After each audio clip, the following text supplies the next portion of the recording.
All right, guys, what's going on? Welcome in. So the season is inching closer and closer, right? We talked about it in the last video. The first preseason game for the New York Jets is August 10th. August 10th. Okay, today's Monday, July 22nd. We're like 18, 19, 20 days away from that game. So, look, things are picking up, and I cannot wait for it. By the way, I think that game's actually Saturday afternoon. So, nice change of pace. I always kind of feel like the Jets preseason games are like 7 o'clock on a Friday night, 8:30 on like a Saturday night. So it's going to be cool checking out, New York Jets football, especially the first one to kick things off, again, right in the middle of the day on a Saturday. But we had Aaron Rodgers on the Part of My Take show, and he addressed the whole skipping mandatory minicamp, that whole ordeal here. So quick shout out to Zach Rosenblatt for typing it all out. Of course, there's a video where Rodgers is talking about this, but this is what Rodgers had to say. The thing that people don't understand was that when I was in the NFC North years ago, there used to be a real thing called minicamp, where it was 5 practices in 3 days. Now it's not minicamp. They can arbitrarily put a tag on whatever week of OTAs they want and say that this is minicamp, or say that this is minicamp week, which makes it more mandatory than the other weeks, but it was an OTA schedule. That's how words can be a little deceiving from time to time. It can make a story about how I missed a minicamp when it was really 2 OTA days. I came to the first 10. Which, Rodgers is spot on, right? The whole schedule back in the day used to be a lot different. I do kind of feel like that's an ever-changing schedule. But I think where Rodgers said, it can make a story about how I missed a minicamp when it was really 2 days. For me, I think the real reason why it became a story was because of the whole handling of the situation from the Jets' perspective. Like, that whole Sala press conference was just weird. It was just totally strange, right? He comes up to the podium and he's like beating around the bush, and then he says Aaron's not going to be here. He's going to be fine because it's an unexcused absence.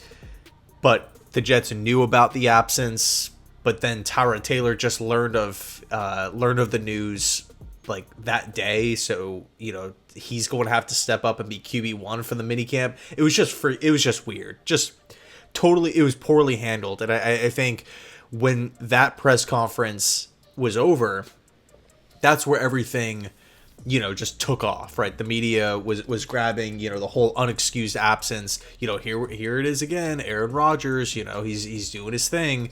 We've seen him do this stuff in Green Bay. But I think a lot of Jets fans knew, okay, it's like A-Rod says, he came to the first 10. The mandatory minicamp, these aren't padded practices or anything. Yes, it is mandatory. Yes, the Jets had to fine Rodgers along with Hassan Reddick because he's not there. Because if you don't, and this was kind of my stance from the beginning. If the New York Jets said, okay, you're excused from missing mandatory minicamp because of whatever it may be, and the Jets proceeded to not fine him, that's where we start getting into the territory of, we have a player that's above the team, the message that sends to a Garrett Wilson, the message that sends to any other player on the roster, that, you can just skip it and you probably won't be fined either. And if you are getting fined, then there's this weird double standard of, okay, well, the Jets are just, catering towards Rodgers and just really making sure that he could just do whatever he wants. That would have been a major storyline, a major distraction. But with this, you never got the sense that Rodgers' peers or players were bothered by it. Ideally, and I guess in a perfect world, you would want Rodgers there. It's just more opportunities, for Rodgers and Hackett to iron out the offense, more practice days to get on the same page. We have a lot of new faces offensively. But in the end, it is just 2 days. And if Sala's telling the truth about him knowing it for a long time, then it should have just been handled better from the Jets' side of it, in my opinion, right? With the whole press conference, and they should have just downplayed it as opposed to they almost kind of hyped it up or like made it a bigger deal than it actually was. So I mean, I feel like we're so far removed from the minicamp thing. I can't even believe that there's still topics talking about, the season being ruined by Rodgers skipping minicamp and all these crazy things. I'm so excited for preseason specifically to see a bunch of these young players and whatnot, training camp. I mean, think about this too. Today's July 22nd. When's the last day of preseason? Like July 24th. So like just over a month, we're going to be done with preseason. That's freaking insane. Think about all the joint practices, all the training camp updates that we're going to get.